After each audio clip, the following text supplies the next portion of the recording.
За өнөөдрийнхөө YouTube бичлэгээр та бүхэндээ нэгэн гайхалтай тоглогчийг танилцуулах гэж байна. 12 удаагийн бүх одод тоглогч байрал болгондоо хамгийн шилдэг тоглолтыг үзүүлдэг.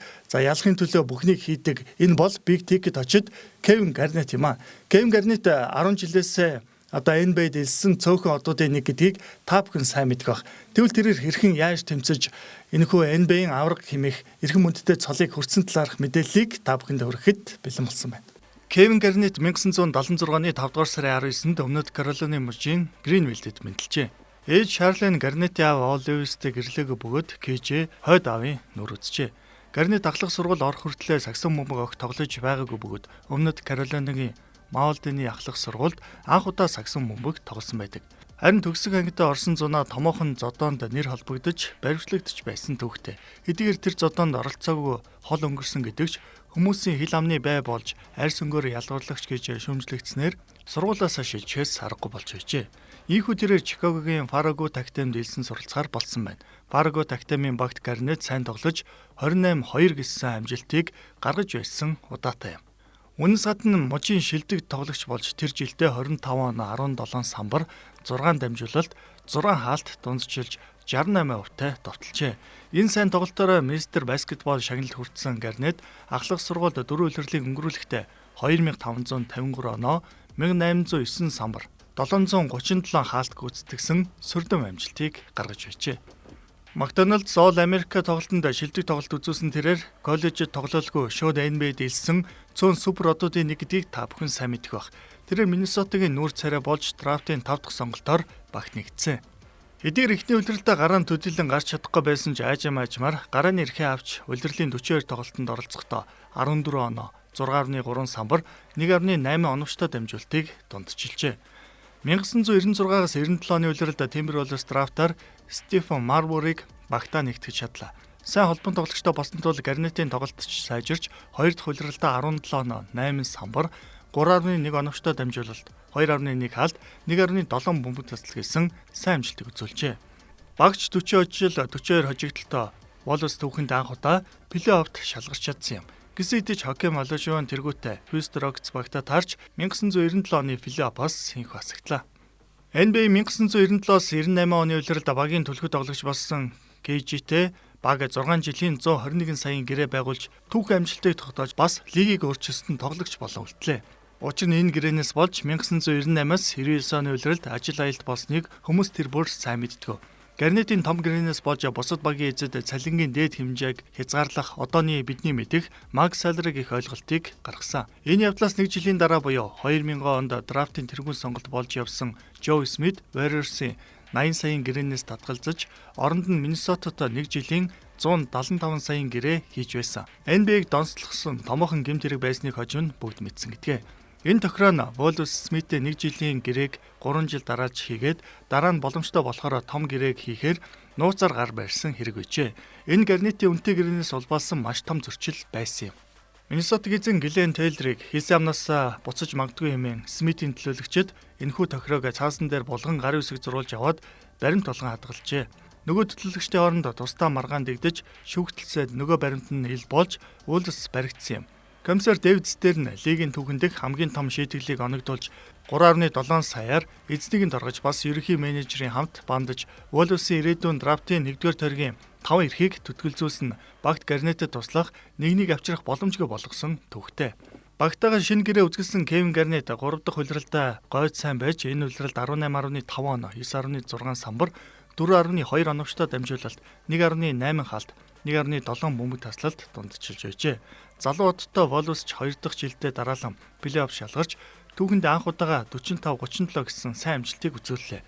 Тэдний эхний учраа Seattle Supersonics баг байлаа. Гэхдээ Seattle-ийн Superод Gary Payton сайн тоглолтын ачаар Wolves-ийг хөнгөн мулталж чадсан байдаг. 1998-аас 99 оны улиралд NBA ажил аялалтын дараачаар Garnett суперстар болж чадсан. Тэрээр дунджаар 20.8 оноо 10.4 самбар 4.3 оновчтой дамжуулалт 1.8 хаалт гүйцэтгэв. Гэсэн хэдий ч энэ улиралд багийн ханд Стефен Марбур Нью-Жерси Нетс багтаа нэгтлээ. Харин түүний оронд баг 2 удаагийн бүх одод Тэрл Брэндоныг багтаа авчирсан. Дажгүй бүрэлдэхүүнтэй болсон тэд плей-оффд шалгарсан ч хүчрэг бүрэлдэхүүнтэй Сан Антонио Спурс багт эхний шатандаа шүрдүүлснээр хасагдлаа. Гарнет энэ үлрэлд суперстар төвшин тоглож 22.9 оноо, 11.8 самбар, 5 оновчтой дамжуулалт 1.6 алтыг дундчилжээ. Энэ сайн амжилтаараа бүх NBA 1-р баг нэгдэж MVP санал асуулгын 2-р байрт бичигдсэн юм. 2000 оны 5-р сарын 20-нд эмгэнэлт үйл явдал болсон түүний дотны найз багийн анд Малик Сели Гарнетийн 24 насны төрсөн өдөрт оролцоод согтуу жолоо барьж яваад амиа алдсан харамсалтай хэрэг гарлаа. 2001-ээс 2002 оны улиралд Гарнет суперстар төвшин тоглож 21.2 оноо, 12.1 самбар, 5.2 оновчтой дамжуулалт 1.6 хаалт дундчлав. Энэ сайн амжилтаараа баг плей-оффд шалгарсан ч тухайн сайн бүрэлдэхүүнтэй Майкл Финли, Стив Нэш, Дирк Новицки тэргүүтээ Даллас Мэверикст шүрдүүллээ. 2003-аас 2004 оны улиралд Wallace бүрэлдэхүүнээ сайжруулж авьяаслаг Latrell Sprewell NBA 2 удаагийн авраг Sam Cassell нартай гэрээ байгуулсан юм. Тэдний сайн нөлөөгөөр Гарнетийн тоглолтч сайжирч 24.2 оноо, 13.9 самбар, 5 дамжуулалт 2.2 хаалт дундчлав. Энэ сайн амжилтаараа Кевин Гарнет лигийн хамгийн үнцэнтэй тоглогчоор анх удаага шалгарсан. Багш гисэн 58 хожил авч түүхэн сайн амжилтыг үзүүлсэн байна. Плей-оффт сайн байж эхний шатанд Денверийг молтолж Sacramento Kings хагас шигшээ шалгарсан. Тэд хүнд хэцүү 7 тоглолт эцэстээ бүсийн финалд Los Angeles Lakers багт авчраад харлаа. Энэ шатанд тэдний өрсөлдөгч дэндүү хүчтэй байсан тул 4-2-ийн харьцаатаар хожигдсон гэдгээ. Ирэх улиралдаа Kevin Garnett career high буюу Phoenix Suns эсрэг 47 авсан байдаг. Харин Wallace 8 жилийн дараа анх удаага плей-офф шалгарч чадалгүй таар амжилтыг хөтлөө. Баг Гарнетийн хамтрагч Sprewell-ийг гэрээг нь сунгаж ахмад тоглогч Cassell-ийг солилцоонд оруулсан. Гэсэн ч багийн амжилт өөдөлсөнгөө тэр улиралдаа плей-оффыг өнчлөө. Гарнет тэдгээр сайн тоглолтоо үзүүлсээр байсан ч 2006-аас 2007 оны улирлыг 32 хожил 50 хожигдолтой баг плей-оффоос мөн л хасагдсан юм. Маш их шүүмжил хүлээж ирсэн Kevin Garnett сэтгүүлчдэд дурлаа. Би хожигдох дуртай нэгэн хэмээн тайлбар мэдээллийг өгч байжээ. 2007 онд баг суперстар Гарнетийг солиход бэлэн гэдгээ мэдгдлээ. Энэ ч том багуудын анхаарлыг татаж Bulls, Lakers, Warriors, Indiana, Boston, Suns, Dallas гэсэн томоохон багууд тэрний араас явж эхэллээ. Эдгээр багуудаас Гарнет өөрийн төрсөн дүүмэд боддог хэмээн хариулдаг Кобитой холбоо тогтоосон байдаг. Энэ талаар тэрээр би бүгдд нь үннээр нь хариулъя. Би Кобитой нэгдхийг үнэхээр хүссэн. Коби бид хоёрын хооронд өөр нэг төрлийн холбоо байдаг байсан. Коби Шак хоёрын зөрчил эхлэхэд олон хүн Шакийн талд очсон. Маш олон хүн Кобитой ер нь харилцаа болсон шүү дээ. Би ч яах вэ гэдэл. Харин би цөөн хэдийн нэг нь болж түүнтэй хамт үлдсэн. Би угаасаа аль нэг тал баригддгүй. Төвийг сахисан хүн. Би хүн бууртай хүндэлтэй ханддаг. Би түүнтэй холбогдох гэж оролдсон ч тэр уцаа аваагүй юм да хэмээн хариулжээ. Тиймээс энэ солилцоо бүтээгүй. Харин Boston Celtics түүнийг халуун дотноор огт авсан. Гарнет Wallace-ийн төлөө 12 улирлыг өнгөрүүлэхдээ 927 тоглолтод оролцжээ. Гарнет өөрийгөө Celtics багийн нэг хэсэг болсондоо баяртай байгаагаа илэрхийлж, энэ багийн олон жилийн уламжлал болон сагсан бөмбөгийн амжилтыг цааш үргэлжлүүлэн авч явахыг хүсэж байгаа гэдгээ хэлсэн. KG-г Al Jefferson, Ryan Gomez, Sebastian Telfair, Gerald Green, Theo Ratliff-ээр сольж, дээр нь 2009 оны драфтын эхний 3 байрын аль нэгээс сонголтыг хийхээр авсан. Энэхүү 8-нд мөн Ricky Davis, Sherpiak нар оролцсноор нэг хүнийг 7 тоглогчоор солисон NBA-ийн түүхэн дэх анхны томоохон солилцоо болсон төгтэй. Ингээд бид бүгдийн мэдих хийх гурвал буюу Garnett, Pierce, Allen нар 2007-оос 2008 оны улирлыг бут нэргсэн. Тэр дундаа 2008 оны бүх хотын санал асуулгад Kevin Garnett хамгийн өндөр саналыг авсан. Garnett Boston Celtics багийн түүхэнд 17 дахь цомыг авчирхад 26 оноо, 14 самбар дундчилжээ. 2008-аас 2009 оны улиралд Garnett 57 тоглолтыг гараанаас эхлүүлсэн. Тэрээр 15.8 оноо, 8.5 самбар, 2.5 оновчтой дамжуулалтыг дундчилж байлаа. 2008 оны 10 дугаар сарын 31-нд Гарнет NBA-ийн түүхэнд 1000 тоглолтод оролцсон хамгийн залуу тоглогч болон үлдсэн 32 нас 165 хоногтод тогтвортой тоглолттой байсан Гарнет 12 дахь бүх одын тоглолтод мөн сонгогдсон. Гэсэн ч бүх одын тоглолтын дараа тэрээр баруун өвдгөө хүнд гэмтээсэн юм а. Үүний улмаас улирлын үлдсэн эсгүүдэд оролцох боломжгүй болж Бостон түнгүүгээр плей-оффын эхний шатнаас мултарсан байдаг. Багийн өөр нэг од Paul Pierce хэрвээ Kevin Garnett ирүүл байсан бол 2009 онд Lakers Magic-ийг хожиж чадхал байсан. Тиймээ эргэлзээг бид түнгүүгээр хожиж чадахгүйгээ мэдэж байсан. Энэ лиг төрүүлнэ гэдэг хэцүү. Чи сайн ирүүл бас азтай байх хэрэгтэй гэж хэлж байжээ. 2010-аас 2011 оны NBA улиралд Garnett болон Celtics баг улирлыг хүчтэй эхлүүлж эхний 26 тоглолтоос 23-т нь ялтай болсон. Гэхдээ 2010 оны 12 дугаар сарын 30-нд Garnett довтлох үедээ баруун хөлөө өвдгөө дахиад л гэмтээчихсэн. Тэрээр энэ гэмтлийн улмаас 2-7 хоног талбайд гараагүй юм. Celtics улирлыг дорнод бүсэд Chicago Bulls болон Miami Heat багуудын ард 3 дугаар байрт өндөрлүүлсэн. Гарнет нэг тоглолтын дунджаар 15-9 самбар, 1 блокийг дундчилж байсан юм. Плей-оффын эхний шатанд Нью-Йорк Никсийг хоцсон ч дараагийн шатанд өөр нэг их гурвал болох Miami Heat багтаа учраа таарч ялагдл хүлээж байжээ. Ажил аялд болсон 2011-ээс 2012 оны NBA улиралд Гарнет болон Celtics баг бүх хотын завсарлах хүртэл 15 ажил 17 гэсэнд 5 амжилттай байв. Үүнээс гадна Гарнет 11 анх удаа бүх хотын тоглолтыг өнчлөө.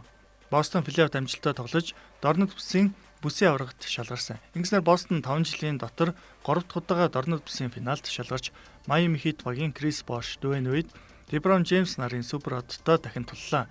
Celtics эхний 2 тоглолтод хожигдсон ч дараагийн 3 тоглолтод дараалан хожсон байдаг. Гэвч 6 болон 7 дахь тоглолтуудад Heat илүү байж чадсанаар цоврлыг 4-3 харьцаатаар хоцсон байдаг. Гарнет плей-офф 19.2 оноо 10.3 самбар 1.4 блокийг дундчилжээ. 2012 оны 6 дугаар сарын 30-нд Гарнет Celtics багтаа 3 жилийн 34 сая $, гэрээний сонголтод гар үсгэж орсон. 2013 оны 1-р сарын 17-нд Гарнет Хьюстон хотод бас бүх хотын тоглолтод гараанд сонгогдлоо. 2013 оны 2-р сарын 7-нд Гарнет Лос Анжелес Lakers багийг 116-95 харьцаатаар хоцсон тоглолтын үеэр карьерийнхаа 25,000 дахь оноог авчээ. 2013 оны 6-р сарын 27-нд NBA-ийн драфтын өдөр Boston Celtics болон Brooklyn Nets багууд Гарнет, Paul Pierce, Jason Terry нарыг 2014, 2016, 2018 оны драфтын ирээдүйн 1-р тойргийн сонголтууд мөн Chris Humphries, Gerald Wallace, Chris Joseph, Marshawn Brooks, Keith Bogans нараар солилцох тохиролцоонд хүрсэн. Хожим Celtics-ийн авсан 2 сонголтоос ирээдүйн бүх хотын тоглогчид болох Jaylen Brown болон Jason Tatum нарыг авч чадсан байдаг. Гарнет шинэ багтаа Бурхны орныг зорьсон Minnesota Timberwolves багийн анд Malik Sealy-гийн дурсгалд зориулан 2 дугаарын өмсгөлтөд тоглох болсон юм. 2013 оны 12 дугаар сарын 13-нд Гарнет карьерийнхаа 14,000 дахь самбарыг авч NBA-ийн түүхэнд ийм амжилт төрсөн 10 дахь тоглогч болсон. Мөн амжилтад хүрснээр тэрээр Kareem Abdul-Jabbar, Karl Malone нартаа нэгдэж 25,000 оноо, 14,000 самбар, 5,000 дамжуулалт гэсэн босгийг давсан цөөн тоглогчдын нэг болж чадсан. Brooklyn Nets баг Гарнетийн манлайлал тэмүүллийг өндрөөр үнэлж байсан Deron Williams, Joe Johnson, Brook Lopez, Paul Pierce Гарнет нараас бүрдсэн гарааны хүчрэг бүрэлдэхүүнтэй байсан ч тэд плей-оффын 2 дугаар шатыг давж чадалгүй асагдсан байдаг.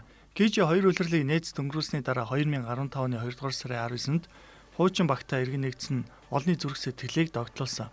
Тэрээр 2007 оноос хойш анх удаа Minnesota Timberwolves-ийн бүрэлдэхүүнд багтан Washington Wizards багийн эсрэг тоглосон байсан.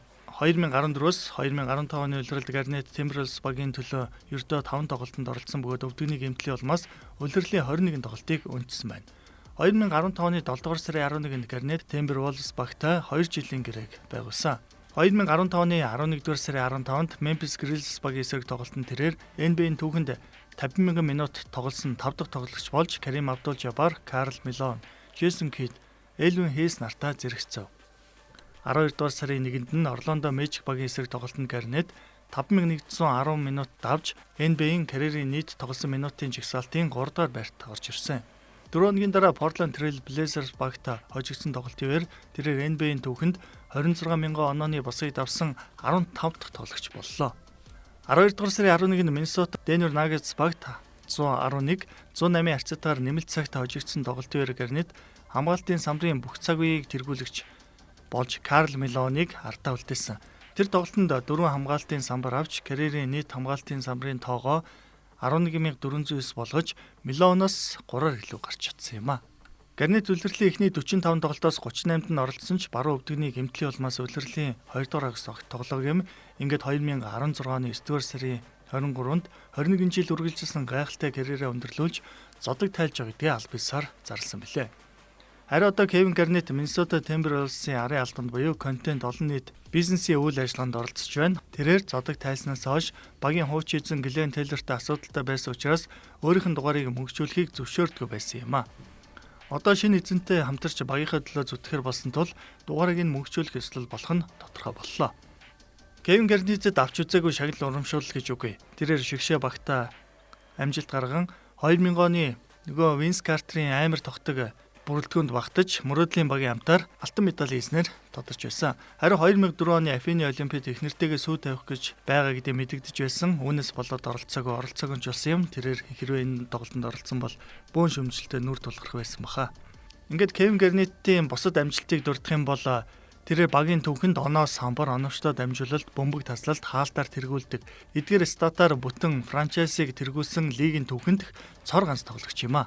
Мөн Бостон Селтикс багт Кевин Гарнет ирснээр нэгэн мухар сүсийг нэвтрүүлсэн байдаг. Энэ Бостон Селтикс багаараа тоглолтын өмнө сэндвич иддэг. Энэ тэдний бүрэлдэхүүнд Кевин Гарнет ирснээс хойш бий болсон мухар сүсэг гэдгээ. За мөн 1996-аас 97 оны улирлаас хойш илүү алхалтыг бүртгэж эхэлсэн байдаг. Энэ цагаас хойш хамгийн олон илүү алхалт хийж бөмбөгөө хоруулсан тоглогч бол Кевин Гарнет. Тэр нийт 446 удаа илүү алхалт хийсэн бол түүний ард Дуайт Ховард 342 удаа илүү алхалт хийж бичигдсэн байдаг юм байна. Кевин Гарнет 2016 онд зодог тайлсан ч Бостон Селтикс багаас 2024 хүртэл жил бүр 5 сая долларын цалин авч байжээ. За мөн тэрээр алдрын танхимд нэрээ мөнгөчүүлж чадсан шилдэг домгуудын нэг.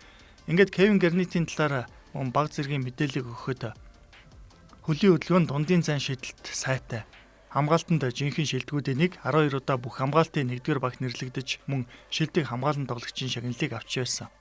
Талбай дээр байхдаа хожиж болох бүхнийг хийн, өрсөлдөгчөө өдөөж шатаана, ам мэдээж дуугүй байна гэж байхгүй. Хамгийн амар траш ток хийдэг хүмүүсийн нэг гэж түүнийг нэрлэдэг. NBA 2K тоглоомд 2001, 2005, 2009 онуудад хамгийн их хувьтай буюу 99% ранктай байсан. Мэдээж 2008 оны аваргад түүний оруулсан хувь нэмэр маш их багийн хамгаалтын зохион байгуулалтыг бадсаж байсан. Мөн мөнгийг ч гэсэн карьерийнхаа туршид маш сайн хийсэн тоглогч. Big Ticket очид Кевин Гарнетийн алдрын танхимын гишүүн болсонд гайх зүйл байхгүй. Аимшигтай ур чадвартай хүчний товтлогч гэдгээрээ тэрээр олон тоглогчийг айлгаж байсан. Мөн карьертаа түүнээс илүү цалин авсан тоглогч гэж байхгүй. Гэхдээ энэхүү амжилтыг LeBron James эвдсэн. Лигийн түүхэнд хамгийн олон хамгаалтын самбар авсан тоглогч бол мэдээж Кевин Гарнет. За мөн нэгэн хөгжилтэй зүйлийг ярив. Стив Адамс Кевин Гарнетийн эсрэг анх удаа тоглохдоо бэлдсэн зал гаргаж өөрийгөө аварч байсан удаатай гэдгээ ярьж байжээ. Гарнет мэдээж траш токийн хаадын нэг бөгөөд өрсөлдөгчөө үгээр идэж дамталж тоглодог. Залуу тоглогч Адамс дээр мөн өөрийнхөө аргыг хэрэглэж харааж зөвхөж эхлэх гэтэл Адамс өөдөөс нь "Oh no English. No English man, sorry" гэж хэлж байжээ. Тэгсэн Гарнет тэр тоглолтод Адамсыг дахин үгээр идэлгүй 50 орхисон гэдэг. За ингээд мэдээж Кевин Гарнетийн пүүз бол олонний дунд алдартай. Тэр дундаа Гарнет 2 нэлээд алдартай байсан. Бараг Жордны пүүзүүдтэй үнд үзэхүйц залуус сонирхдаг байсан. За тэгвэл нэг алдартай эрхэм энэхүү пүүзийг өмссөн байгааг та бүхэн харж байна. За ингээд өнөөдрийнхөө YouTube бичлэгээр та бүхэндээ Big Ticket очид Кевин Гарнетийг танилцууллаа. Кевин Гарнетэд хүртэж үзээгүй нэг шагнал байхгүй. Тэрээр NBA-с авч болох бүхий л том шагналыг хүртэж чадсан гайхалтай тоглогч юм а. Ингээд та бүхэн сар шиндээ сайхан шинэлээрээ дараагийн бичлэг хүртэл баяртай.